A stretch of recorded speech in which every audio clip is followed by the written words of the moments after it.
Hey folks, it's Greg and Janet. Today we're in Tyler, Texas, near a very busy road. Yeah. Sorry. And we're here to see the American Doghorn Association Museum. Tell you what, we're going to figure out what this is and what in the world this is. You guys come and watch. What is a doghorn? All right, you guys, this is Paul Greenwood, and he's going to show us around and tell us more about this place.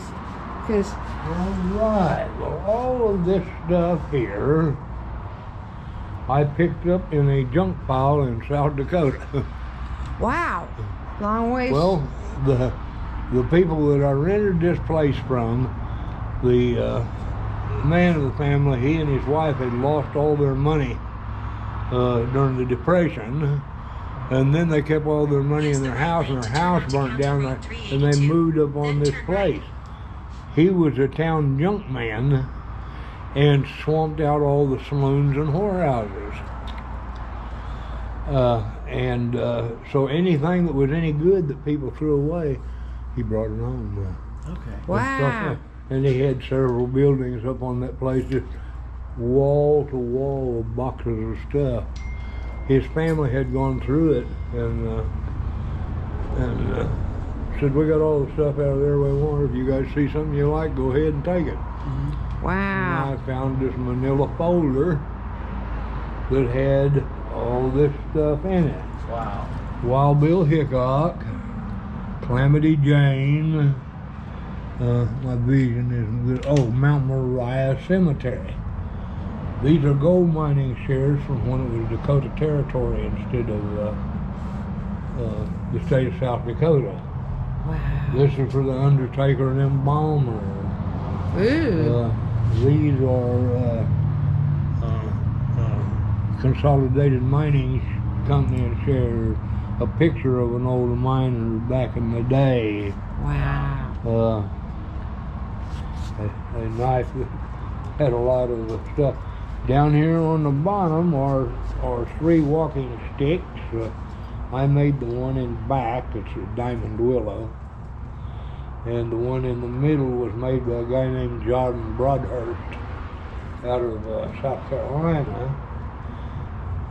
I'll let you guess what this one in front here is. Looks like, is that bone? No? That is a bull stick. Oh my gosh. That is a, Oh, that's gross. See the wire that stuck to it? When they did it, well, they stuck that wire to it so it would hold it and hung it up and let it dry. Oh, that's gross. But it's unusual. Yes, it is. How many times have you ever seen one? Never. These are skulls that we don't have a bear here right now. This that we have scrimshawed. This is a wolf skull with a wolf scrimshawed on it. Oh, neat. And this one is a coyote skull. No, this is a hog skull. Excuse me, I got lost here. This one is probably a bobcat. No, this one is a mountain lion skull. Oh, okay. Oh, they go all the way. This one is a coyote skull. Okay, the long, narrow. You see the difference snout, between yeah. a wolf and a coyote as far as size is concerned. Wow. This is a beaver skull. Ooh. We have a friend who cleans these skulls up. He keeps these bugs that eats everything out of them, every my little bit of goodness. flesh and everything. We get skulls from him. And we're missing a couple of horns out of this stack because I took them to a place to show and left them at the house instead of at the horn. But we're doing a whole series of how the West was settled trails. This one here, are you familiar with the Great Raft? I've heard the term. Okay.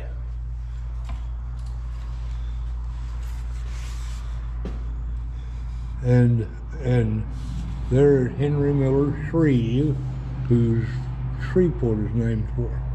Oh, okay. You'll notice it says the Great Raft 1200 AD to 1835. Yes, sir.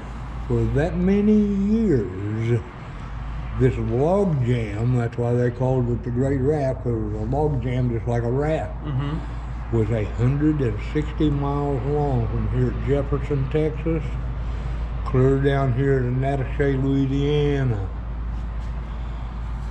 That's the guy that cleared. He was the head of the Army Corps of Engineers when they started clearing it. There's the boats he invented to get rid of it, and of course just landmarks. And That's cool. Pretty cool. Like, wow, And a lot of history. here's one. It's my a family horn I did for ourselves when I was growing up and a young man and everything. We hunted the Cimarron River National Grasslands, and that's the Cimarron River running down through the see where these red dots are? Yeah. That is the come on, Paul, Santa Fe Trail. Oh, Okay. okay. Now, how do you get that engraving on there? Just like Nope, little. That's a lot of work. That's like. That's beautiful. Well, let's save the story till like we can sit down over here. Sure enough. This man here, and I won't spit out his name because I can't pronounce it, made a lot of powder horns, but this is the only dog horn. Here, we move it for you. That's beautiful. This is the only dog horn that he ever made, and I got a hold of it. And these are 6 terrier series that we did. That's the Jag Terrier with a fox. This is a Patterdale Terrier with a badger.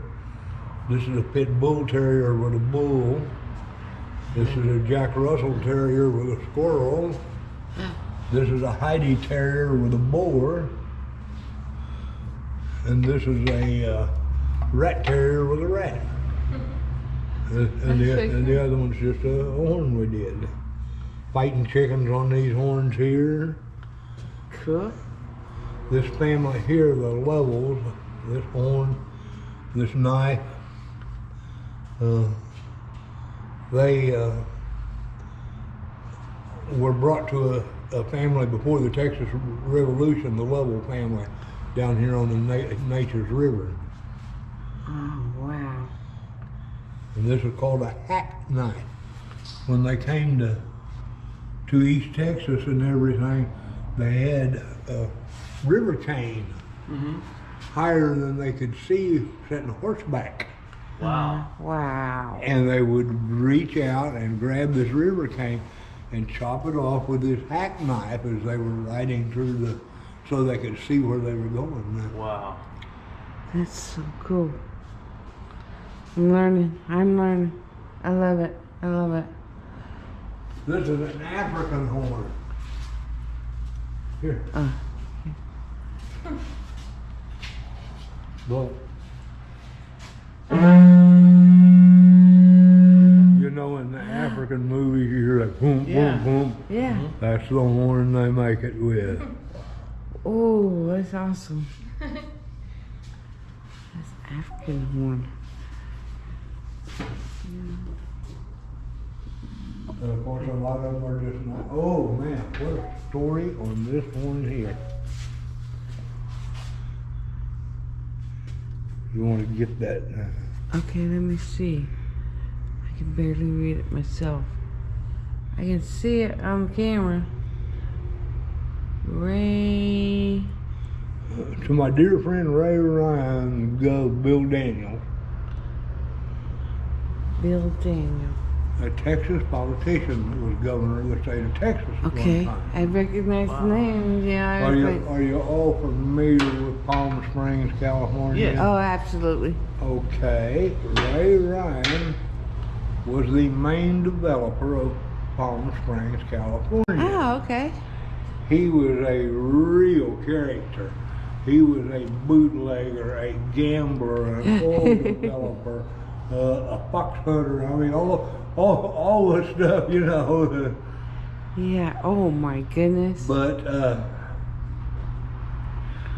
let me get my story in order here. Trying to take all this out of memory, and I do have it written down up here, but just not as much as I'm going to tell you. Okay. There you go. Y'all can pause that and read that if you want. A gambler, bootlegger. Oh, he wasn't governor of Texas, excuse me. He was governor of the island of Guam, but out of a Texas politician family. Wow. And of course, you got the part when he was developing Palm Springs, he got crosswise with the mob that was developing Las Vegas at the very same time, and that's why they had there. And when he went back home to Evansville, Indiana, the Chicago mob sent a couple of guys down to plant a bomb in his car and blew him up. Yeah, right there. It says, killed him in a car bomb. Ooh. We have got unusual horns because Yeah. I've been collecting them since I was a kid. I only started making them about 12, 13, 14 years ago. So how long have you been in this location? Oh, I've had this property. We've got a Hog Bay Arena down here, and Wow. it's a terrier testing and training facility. Well, I'll show you out here as we get moved around. We've got what they call a thunder tunnel that has got plastic inserts in the side of it so you can see the dog go through it. And you put a scent trail at the other end of it. You put them in and they go up and down and around. Wow. Until they time them, and whatever dog is the fastest is the winner. Okay. You think our beagle would learn to do any of this stuff? Absolutely. How big is it? She's just over a year old. How big is it? She's the big one, the 15-incher. See, ours is the Hog Bay Arena is set up for any dog, but the go-to ground tunnel, the thunder tunnel, the high jump, the racetrack, and everything is all set up for terrier-sized dogs. Oh, gotcha. That looks like it's from like a ram or something. Yes, it is. You notice the mouthpiece is in the side of it. Yeah. Not over the tip. Yeah. And now, that's just a different type of steer? This is a Impala horn. It's beautiful. It's beautiful. Do you know about the National Foxhound Hall of Fame Cemetery? No. Okay, it is over here by Shelbyville in the Sabine National Forest. Okay. And it's the National Foxhound Hall of Fame Cemetery. This dog here is arguably the best foxhound that ever was. Oh my goodness. But there are foxhounds from all over the country buried over there in that cemetery, and from California, from Michigan, from everywhere where they hunt fox. People that had that really good one, when he passed, they brought him over and put him in that National Foxhound Hall of Fame. We found a picture of this dog. Dawson Stride was his name. We found a picture of him and got the markings where his markings are all at, and then we drew this running hound chasing a fox across a field, and quail flushing up out of the field where they're running through. The trees here are a charcoal rubbing from the trees on the back of this dog's tombstone. Oh. Bowles Field was the main place that they hunted. There's the dog's name. Hinkle Schillings is who bred and owned the dog. Dawson Stride. We're not that inventive. Ours is called Sweet Pea. Who was the greatest bear hunter of all times in the Americas? Daniel Boone. No. Daniel Boone has that reputation. Oh, Really? I used to have a raccoon This hat. gentleman here, name was Ben Lilly. As a matter of fact, here's a painting of what I've got on this horn Okay. and everything. That's He beautiful. started out in Alabama as a bear hunter, and his bear hunting trips kept getting longer. He hunted Alabama until there weren't any more bear in Alabama. Then he moved into Louisiana, and he hunted Louisiana, so there wasn't any more bear in Louisiana. Then he moved into Texas, and there wasn't any more bear in Texas. Oh, He my moved into goodness. New Mexico, Arizona, California, and Old Mexico, hunting bears. Wow. The first time that he was really gone for a super long time, his wife told him, she said, Ben, she said, there's a hawk getting my chickens. He said, I want you to take care of that hawk. So he grabbed his rifle, went out the door, and didn't come back for 2 years. And when he did finally come back, his wife said to him after 2 years, she said, Ben, where you been? And he said, that hawk just kept a-flying. And that's what it says on the bottom of this horn, that hawk kept a-flying. Oh my goodness. But he was a greater bear hunter than Daniel Boone. Wow. These ones over here are all by different horn makers that are all dead or almost dead. So it's. Are there any younger people into making these nowadays? Awesome. I really enjoyed the story behind these guys. Yeah. There it Have you got anything with you that you've done, Screenshot? goes. Got nothing in my truck or nothing like this? This is amazing. Those are all So- foxhorns up on the top of that wall over there. Oh, up here? Yeah. Okay. Now that's made out of like brass there. These are all my family horns here. Greenwood family. Oh my goodness.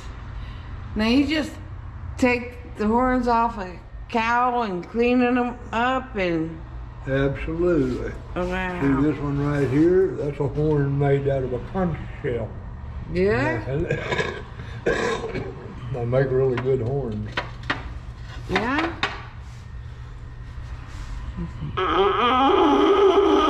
So I have COPD, so I don't. Oh my I goodness. don't blow real well anymore. Well, you see in the movies they put their hands over the side, whatever.